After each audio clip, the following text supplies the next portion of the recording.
tanda hati yang hidup, bergetar saat dengar nama Allah. Segala puji bagi Allah yang menghidupkan hati-hati dengan cahaya iman.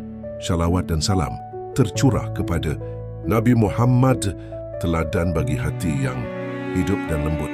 Saudaraku, hari ini kita membahas sesuatu yang amat penting, bukan tentang dunia, bukan soal rezeki, tapi tentang hati. Hati yang jika ia hidup, maka seluruh amal pun ikut hidup. Tapi jika hati mati, maka seluruh tubuh hanya jasad yang berjalan. Satu, apa itu hati yang hidup? Allah berfirman dalam QS Az-Zumar ayat 23, kulit mereka merinding karenanya, lalu hati mereka tenang saat mengingat Allah. Dalam QS Ar-Ra'd 28, ketahuilah, hanya dengan mengingat Allah, hati menjadi tenang. Hati yang hidup itu adalah hati yang bergetar jika mendengar ayat-ayat Allah. Bukan sekadar tahu, tapi tergugah. Bukan sekadar paham, tapi tersentuh. Ibnul Qayyim rahimahullah berkata, hati yang hidup adalah hati yang ketika mendengar kebenaran, ia langsung tunduk, taat, dan takut kepada Allah. Saudaraku, jika hatimu diam saat mendengar ayat, jika ia tak meneteskan air mata saat disebut nama Allah, maka periksalah jiwamu. Barangkali ia hidup di tubuh, tapi mati dalam ruh. Dua, tanda-tanda hati yang hidup. Apa tanda hati yang masih hidup? Satu, mudah tersentuh oleh Al-Quran.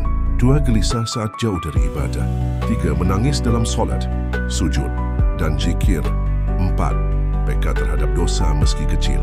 Imam Ghazali berkata, tanda hati yang hidup adalah takut kepada Allah, walaupun tak ada yang melihatnya. Saudaraku, berapa kali kita membaca Al-Quran tanpa merasa apa-apa? Berapa kali azan terdengar, tapi hati kita tetap sibuk dengan dunia? Tikuin kisah hati yang tergetar. Umar bin Khattab, dulunya pembenci Islam, luruh hatinya ketika membaca surah Taha. Ada pemuda, hidupnya berantakan, berubah saat mendengar QS Al-Mulk. Seorang wanita hanya dengar azan, langsung menangis dan bertobat. Kenapa? Karena hatinya masih hidup. Cukup satu ayat, cukup satu momen, cukup satu zikir untuk membalikkan jiwa yang selama ini gelap dan lupa arah. Faiz Tusu, bagaimana menghidupkan hati kalau hatimu keras? Kalau engkau jarang menangis, kalau engkau bosan saat salat, maka berusahalah untuk menghidupkannya kembali. Bagaimana caranya? Perbanyak zikir. Ucapkan Ya Hayyu Ya Qayyum, birahmatika astaghits. Tadabbur Al-Quran, bukan sekadar baca, pahami maknanya. Bangun malam, salat tahajud, minta pada Allah agar hati ini dilembutkan. Jauhi maksiat dan lingkungan buruk, karena dosa itu membuat hati mati.